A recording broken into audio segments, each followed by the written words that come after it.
Hey guys, thank you so much for joining me back today.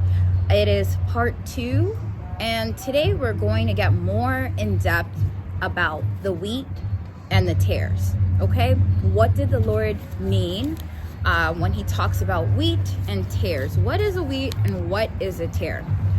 So in the last video, I know it's been a little minute, but we basically spoke about how there's two different people in this world, and if you're on my channel, I'm pretty much sure you're a wheat, okay? Unless you are coming to spy and get information and take it to the enemy's camp, then you would be a tare, okay? And if you're a tare, you're not welcome here, okay? But I'm just playing. But if you are a wheat, I'm pretty much sure that you're on this channel to hear from the Lord, to understand God's word, to have a stronger relationship with him, to know who he is, to grow, to love him more. And so I'm excited that we're here today. Okay, so we are going to start and we're going to talk about exactly what a wheat is. Okay, so I did research on this, and basically there's a difference between both. Okay, they could look similar, especially at the time of conception, especially at the time of their youth, but there is a major difference, okay, when they mature. So let's talk about it. Okay, so I have my notes here. Basically, a wheat is a grass, okay, that's grown for its seeds. Okay, wheat, it's grown for its what? Seeds. Okay, now a tare, in comparison, tares, or also another word, darnels, are weeds which grows among grain. Okay, they are a member of the pea family. They are a member of the pea family. They live to grow next to wheat. Okay, I'm sorry, they like to grow next to wheat. Okay, they like to grow next to wheat. So we have wheat. What is a wheat? They literally bear seeds. Okay, that's what they do. It's a grass. Okay, then we have a tare, or darnels. They are weeds. Okay, and these weeds like to grow among the grain. Okay, so wheat should be harvested when the grain is dry and has a hard crust. A seed test is usually done to measure how much starch is present in the grain. Okay, so the wheat has the seed, and that seed, guys, is tested, and they'll test it. The farmer will test it to know how much starch is in that seed, okay, is in that grain. Now the tare, these grains look similar to the wheat, which makes it extremely hard, okay, for them to separate. Okay, it's hard to separate a tare from the wheat because they look extremely similar. So the farmer, what he does, because they look so different, is he allows the tare to grow with the wheat. What does the farmer do? He allows the tares to grow with the wheat. And again, tares like to grow where the wheats are. Okay, so however, the farmer would start to weed out tares when they are grown. So the farmer says, oh, this tare is right here by my wheat, and it's hard for me to tell which one is a wheat. So instead of messing up my harvest, which is the wheat, because I need the seed that's coming forth from these wheat, I am going to let the tare grow. But when this tare is mature, it is going to be time for me to what? Separate these tares away from the wheat. I have to separate them, okay? Because there's value in the wheat, okay? There's no value in the tare. All right, so continuing on, I'm going to tell you the value that the wheat holds, okay? So wheat is essential and beneficial for health because it contains a high amount of protein. It has vitamins, okay? It has vitamins like B, iron, magnesium, just to name a few, okay? It has dietary fiber, all right? And it has phytochemicals, which are responsible for reducing inflammation, okay? And they strengthen the immune system and much more, okay? So even that, I guess, random word or random thought is, I don't know if you guys remember, there was a book that was called Wheat Belly, and they were saying that wheat wasn't good for people. But now I'm starting to think, who knows, right? We're probably gonna have to refollow that concept.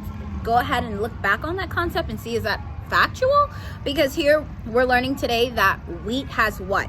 Protein, vitamins, dietary fiber, phytochemicals, which are responsible for reducing inflammation, strengthening the immune system, and much more. All right, so we'll leave that here for now, and maybe we'll come back and visit that topic on another day when we're talking about foods, probably. Okay, so now we're gonna get back to the tare. Okay, so what happens with the tare is the farmer has to pay keen attention to the shape of the leaves, okay?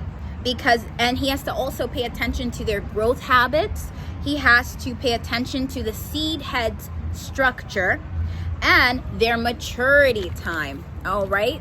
So when we look at a wheat and a tare, they also look different in appearance, okay? But we do know that the tare looks extremely similar to the wheat, okay? But just a couple of different things that we could see that are different is the shape, all right? So the leaf shape for the wheat is long and narrow, okay? And their leaves have a smooth edge. We have the tare. It is a little bit broader. The leaves are a little bit broader, a little bit more wider, and their edges are more saw-like, okay? And that's just so crazy. Again, we say that the wheat leaf is long, narrow, smooth edges. The tare, broad, okay? And the edges are like a saw. That's crazy, all right? So the growth habits for the wheat, they grow upright with multiple tillers, okay? Multiple tillers.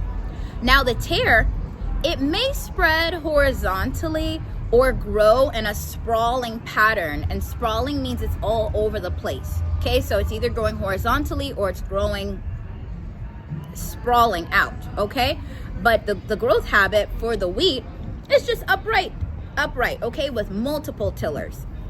Then the seed head structure is different. And just to make sure that you're paying attention, that is what I said the farmer has to pay attention to.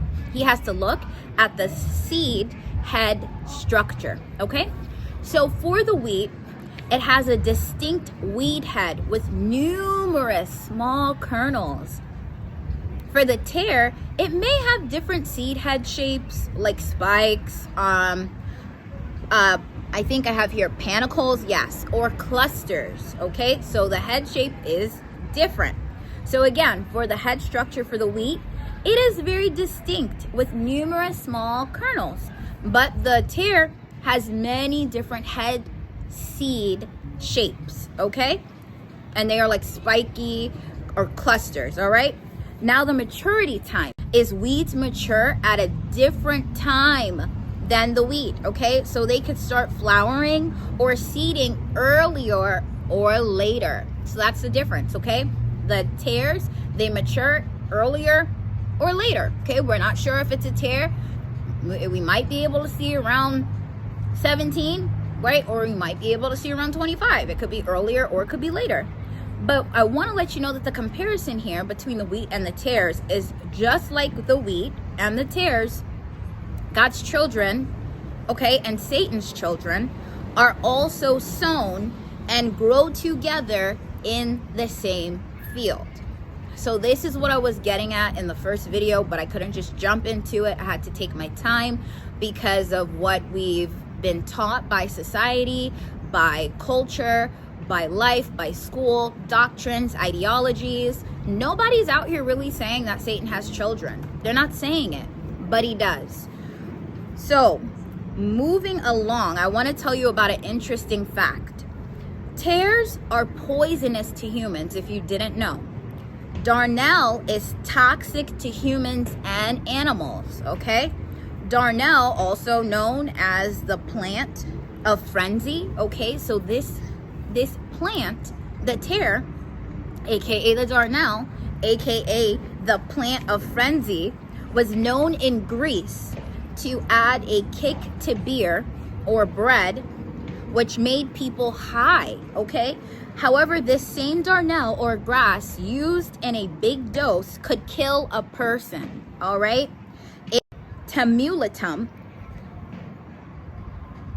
and sorry guys, it's getting a little dark out here, okay? But he derives from the Latin meaning drunk. Okay, so that word that I said, el temulatum, it derives from a Latin word which means drunk, okay?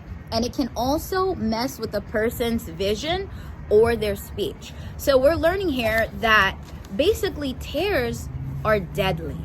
Okay, tares are deadly. If you have a tare in your vicinity, it is deadly. But what is so interesting is the same way that the farmer here in the real world with us has to wait until they're mature, right? For him to separate them from the wheat. It's the same thing that God is doing. He has to make sure that his children are mature. He has to make sure that he lets everybody grow up together, the wheat and the tare, right? And that's what the day of harvest is. He has to let all of us grow up until that day of harvest for maturity. Because when we are small, you cannot look at a child and tell like, oh, that right there is, let's just put it out there, the seed of Satan. You really won't see it.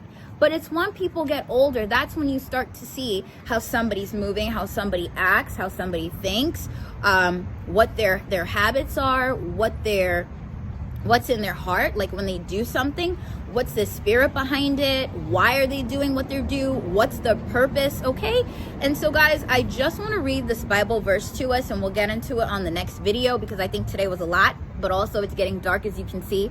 I'm in the park. I just didn't want to keep you guys waiting, but I'm gonna read this verse, and then I think what we'll do is the next video we'll get more deep into it. But I'm here, guys, to make sure that we're all aware of the earth that we live in, okay? Yes, this is God's earth. He made it for us. We dwell here, but we're not the only ones who are dwelling here. And so that is why I am making this video, so that we can be well aware of tares. You might have tares in your family. You might have tares as coworkers. You might have tares as friends. You might be married to a tare, right? I don't know. But I am saying you might be dating a tare. But I know that God wants this to be known, which is that God has his children and Satan has his children as well.